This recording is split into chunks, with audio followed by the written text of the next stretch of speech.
Album kedua mereka rilis, mereka telah menggunakan lagu Cinderella. Kembali lagi saya sebut, merekam, menggunakan, mempublikasi.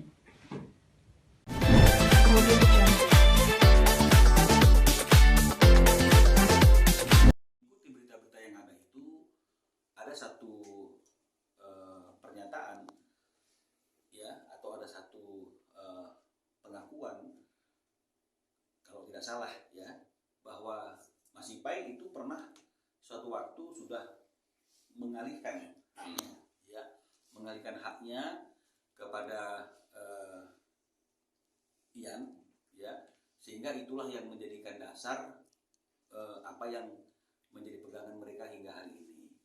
Nah, dari pengakuan atau pernyataan itu, satu kesimpulan yang kami dapat yang mungkin tidak bisa dibantahkan adalah itu adalah bentuk juga sebagai satu pernyataan bahwa kalau Mas Ipai ini adalah pencipta lagu Cinderella, itu adalah benar.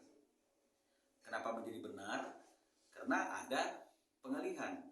Orang yang mengalihkan berarti kan adalah orang yang berhak atas lagu tersebut. Jadi dengan dasar adanya peralihan itu, berarti itu juga bentuk pengakuan bahwa pencipta lagu Cinderella itu adalah Mas Ipai. Mas Ipai ini hadir karena ini terkait dengan masalah hak jawab. Ya, di berita-berita itu kan kelihatan seolah-olah bahwa ada indikasi pemalsuan, seolah-olah bahwa ada indikasi hak kelola atas lagu Cinderella itu sudah dialihkan oleh Mas Ipai. Nah, jadi kita bicara mengenai hal-hal seperti itu agar tidak membingungkan publik, tidak juga akhirnya ada suatu prasangka-prasangka yang tidak seharusnya.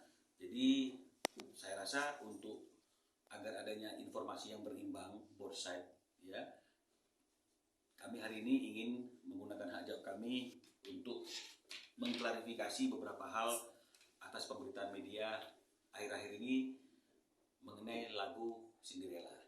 Laporan yang katanya sudah dilaporkan Mas Ipainya itu karena patut diduga ada pelanggaran sebagaimana yang diatur dalam pasal 263 Kitab Undang-Undang Hukum Pidana tentang pemalsuan.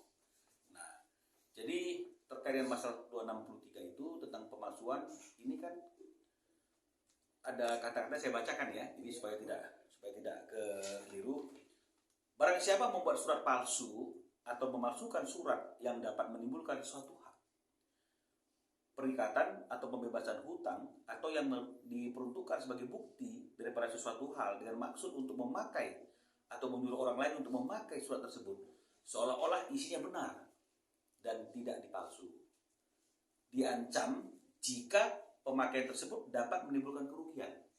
Saya garis bawahi, diancam jika pemakaian tersebut dapat menimbulkan kerugian. Nah, kalaupun memang misalnya dikatakan bahwa surat peralihan hak itu adalah sesuatu yang palsu dan kemudian diduga yang memalsukannya adalah klien kami Ipai, apa yang menjadi kerugian daripada pihak mereka? Ya, justru dengan hak yang ada dari surat peralihan yang dikatakan palsu itu, manfaat yang didapat oleh mereka justru lebih besar daripada kerugiannya. Karena semua royalti pasti akan mengalir kepada mereka. Dasarnya adalah surat peralihan tersebut yang dikatakan palsu. Ya, jadi kan nggak mungkin ada orang lain yang memalsukan, Ipai memalsukan, tapi tidak untuk keuntungan dirinya, tapi untuk keuntungan orang lain. Ini sangat bertentangan dengan akal sehat dan logika. Padahal hukum itu adalah logika, because law is logic. Ini sangat tidak logik. Ya, jadi makanya ketika Mas Ipai bilang, Bang, kita harus kasih suatu hak jawab, ya saya tentu tidak bisa menghindar untuk mengklarifikasi dan menggunakan hak jawab ini. Nah, jadi dasarnya seperti itu. Harus ada unsur kerugian. Dari pemalsuan itu ada orang lain yang dirugikan. Nah, sekarang kalau misalnya kemudian dikatakan sudah diserahkan atau dialihkan sudah peralihan hak dari Mas Ipai kepada dia dan itu palsu, lalu yang dirugikan siapa? Jika itu palsu, apakah dia yang dirugikan? Tentunya tidak, karena surat itu akhirnya memberikan hak kepada dia pihak yang patut diduga diuntungkan. Karena royalti ada peralihan yang dibuat oleh Mas Ipay dipalsukan, tapi Mas Ipay nggak dapat apa-apa. Ya kalau Mas Ipay memasukkan, untungnya dia apa?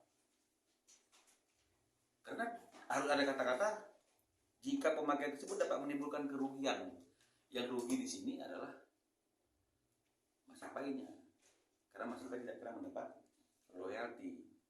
Tapi pihak yang merasa bahwa dia sudah punya surat dan surat itu adalah palsu, tapi justru malah diuntungkan dengan surat tersebut.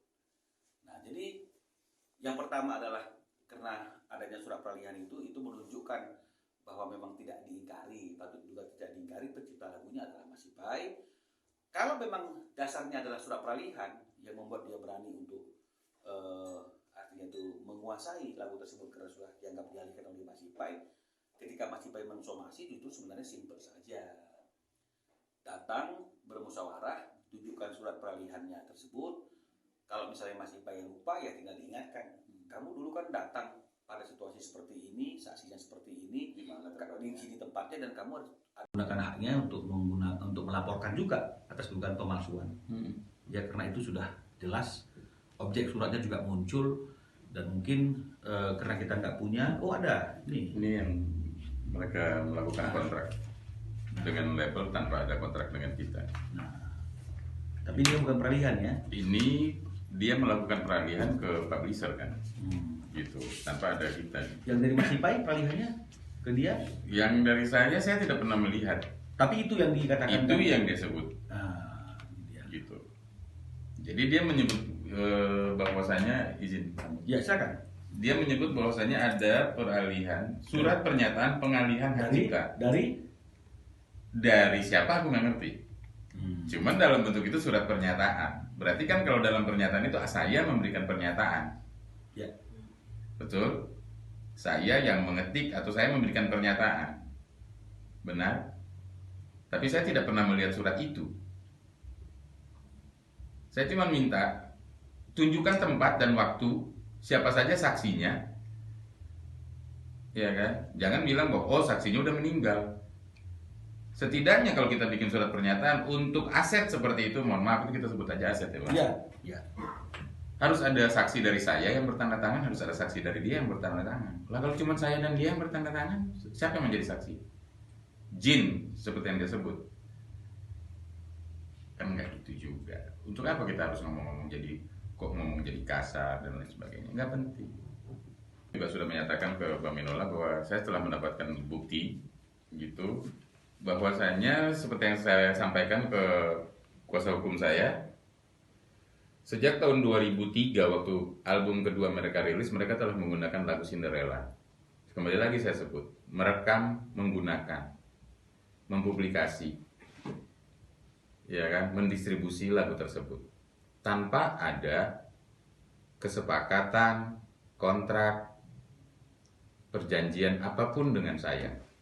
Tiba-tiba lagu itu mereka nyanyikan dan muncul di dalam bentuk kaset, CD, dan terjual bebas. Di situ masih diakui, Mas Ipay juga ceritanya. Di dalam kontrak itu kemudian dari label pertama Malta Musik Indonesia, mereka kemudian membawa master itu, mereka jual kembali, membawa master itu mereka bawa ke EMI Musik Indonesia. Di sini ada jelas tertulis. Anda bisa baca bahwa sini Cinderella, teman-teman juga bisa lihat Cinderella tertulis lagu Ipay. Saya, Ipay, lirik Ian Kasela. Betul. Jelas ya. Lagu saya, lirik Ian Kasela. Lirik yang bagian mana Ian Kasela ciptakan? Tolong sebut. Di mana dan kapan? Apakah hanya dengan memotong? Ya kan? Dua kata bisa disebut menciptakan lirik. Memotong dua kata, apakah bisa disebut sebagai pencipta? Merubah judul dari dongeng Cinderella menjadi Cinderella, apakah langsung bisa menjadi pencipta? Mas potong aja dua kata dari lagunya Ahmad Dhani atau siapalah, terus Mas bilang sebut sebagai pencipta lirik, bisa. Itu yang Ian lakukan. Dan Ian kemudian menggunakan juga sudah menyatakan ke Mbak Minola bahwa saya telah mendapatkan bukti gitu, bahwasanya seperti yang saya sampaikan ke kuasa hukum saya, sejak tahun 2003 waktu album kedua mereka rilis, mereka telah menggunakan lagu Cinderella. Kembali lagi saya sebut, merekam, menggunakan, mempublikasi, ya kan, mendistribusi lagu tersebut tanpa ada kesepakatan, kontrak, perjanjian apapun dengan saya. Tiba-tiba lagu itu mereka nyanyikan dan muncul di dalam bentuk kaset, CD, dan terjual bebas. Di situ masih diakui, Mas Ipai juga penciptanya. Di dalam kontrak itu kemudian dari label pertama Malta Musik Indonesia, mereka kemudian membawa master itu, mereka jual kembali, membawa master itu mereka bawa ke EMI, Musik Indonesia. Di sini ada jelas tertulis. Anda bisa baca bahwa sini Cinderella, teman-teman juga bisa lihat, Cinderella tertulis lagu Ipai. Saya, Ipai, lirik Ian Kasela. Betul. Jelas ya. Lagu saya, lirik Ian Kasela. Lirik yang bagian mana Ian Kasela ciptakan? Tolong sebut. Di mana dan kapan? Apakah hanya dengan memotong? Ya kan? Dua kata bisa disebut menciptakan lirik. Memotong dua kata, apakah bisa disebut sebagai pencipta? Merubah judul dari dongeng Cinderella menjadi Cinderella, apakah langsung bisa menjadi pencipta? Mas potong aja dua kata dari lagunya Ahmad Dhani atau siapalah, terus Mas bilang sebut sebagai pencipta lirik, bisa. Itu yang Ian lakukan.